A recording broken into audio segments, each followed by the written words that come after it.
Bonjour à toutes, bonjour à tous. Aujourd'hui, je vous propose de vous présenter le travail de l'artiste Tania Moreau. Tania Moreau est une artiste française née en 1942.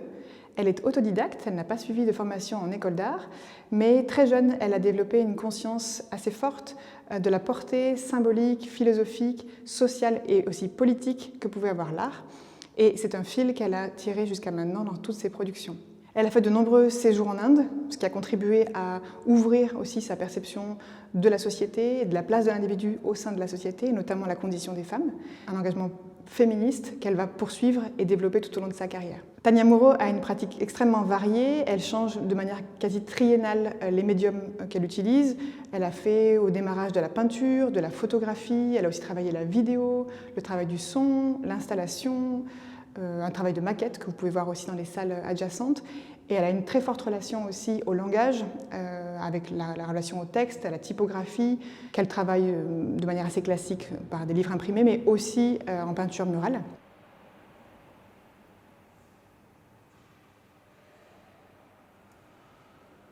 Une influence très importante pour Tania Moreau, c'est Elle Lissitzky. L'artiste Elle Lissitzky, et notamment dans sa capacité à déployer ce que c'est qu'un tableau dans l'espace, en prenant comme logique la logique vraiment du texte, de l'écriture, et pas forcément la logique des formes. Et ça, c'est très fondamental pour elle, et elle va, notamment l'œuvre de 1923, la Brown Room, elle va beaucoup s'inspirer de ce type de recherche pour son propre travail. Ce dont je voudrais vous parler plus particulièrement aujourd'hui, c'est de cette œuvre qui se trouve juste à côté de moi, qui s'intitule Mentation et qui date de 1977, que vous connaissez probablement déjà, puisqu'elle fait partie de l'accrochage de l'appartement depuis quasiment l'origine du musée. Elle appartenait à l'agent d'art et collectionneur Ghislain Moléviéville, qui l'a confiée du coup au musée avec un autre corpus d'œuvres pour la reconstitution de son appartement ici au MAMCO.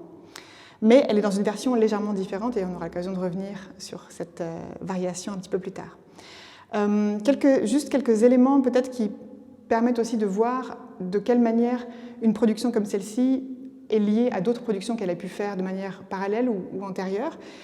Donc elle a un intérêt, comme je vous ai dit, pour le rapport au langage et pour le rapport à l'espace. Parmi ses premières productions, il y a ce qu'on a appelé les Initiation Spaces, que vous pouvez voir sous forme de maquettes et de plans et de projets dans les espaces à côté, qui travaillaient déjà sur une conscience d'un espace et d'une expérience individuelle, d'un espace parfois même domestique au sein d'une habitation qui soit réservé à un usage non paramétré, qui puisse convenir à chaque personne pour pouvoir se recentrer, faire une expérience du présent et être vraiment présent à soi-même. C'est une notion très intéressante qu'elle recoupe beaucoup avec la notion de durée qui traverse l'ensemble de ses recherches.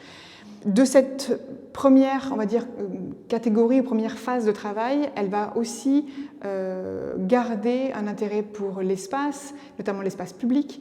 Et quand elle fera sa première exposition en galerie, elle dira qu'elle a quitté sa chambre à elle, pour prendre Virginia Woolf, une chambre à soi, elle a quitté sa chambre à elle de l'atelier pour aller en galerie, ce qui est déjà pour elle un pas vers l'espace public, sur lequel elle va travailler directement en vitrine aussi, avec une œuvre qui sera assez similaire à celle-ci. Et rapidement, l'intérêt pour l'espace va se manifester à travers les matériaux qu'elle choisit et la plasticité des éléments textuels.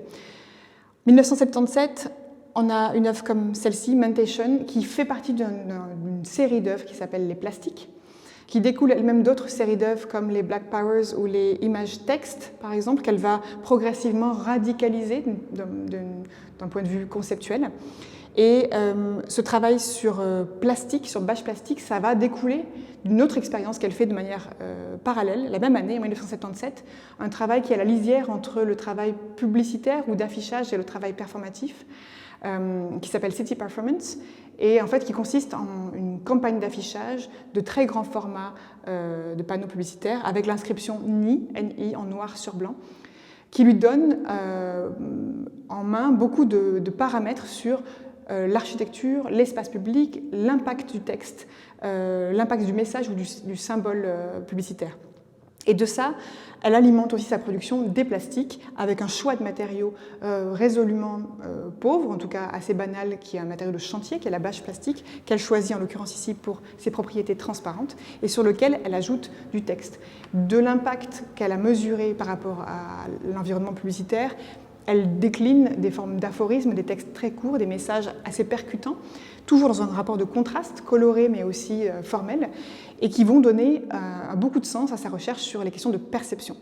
Mentation, pour en parler plus précisément, on pourrait le traduire par espace mental, travail mental, mais aussi la perception comme acte mental.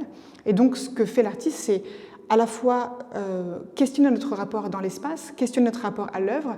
Au travers de cette œuvre, on perçoit l'environnement autour, on perçoit l'architecture extérieure, c'est un intérieur-extérieur, c'est un visible, lisible, c'est toujours à la lisière entre ces notions-là, et elle questionne notre capacité à comprendre en fait notre manière de percevoir. En ça, elle est très inspirée de philosophies plus anciennes, de théories plus anciennes, comme celle de George Berkeley, par exemple, sur la manière dont on perçoit et un système d'équivalence entre le fait de voir, l'objet qui est vu et la personne qui perçoit. Dans sa simplicité ou dans sa radicalité, Mentation, ça invite à ça aussi. C'est un espace dans un espace qui est à l'intérieur mais qui renvoie vers l'extérieur. C'est transparent et en même temps, ça affiche un message de manière assez puissante et présente. Et ça invite à questionner notre relation à ce musée et à cette œuvre et au fait de voir lui-même.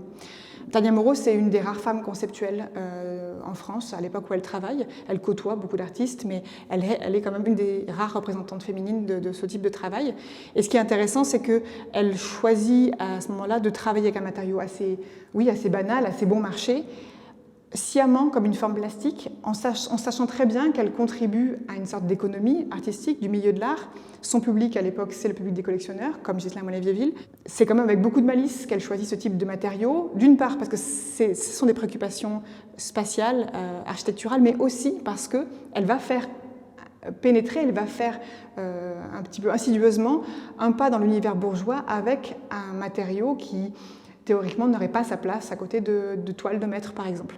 Et ça lui plaît beaucoup. Comme je vous disais au tout début, c'est quelqu'un qui est extrêmement conscient de l'époque dans laquelle elle vit, qui est très politisée, et que ce soit des questions féministes ou des questions antipatriarcales ou peut-être anticapitalistes, tout simplement, ça lui plaît aussi d'infiltrer avec humour ce type de propos avec ses œuvres plastiques.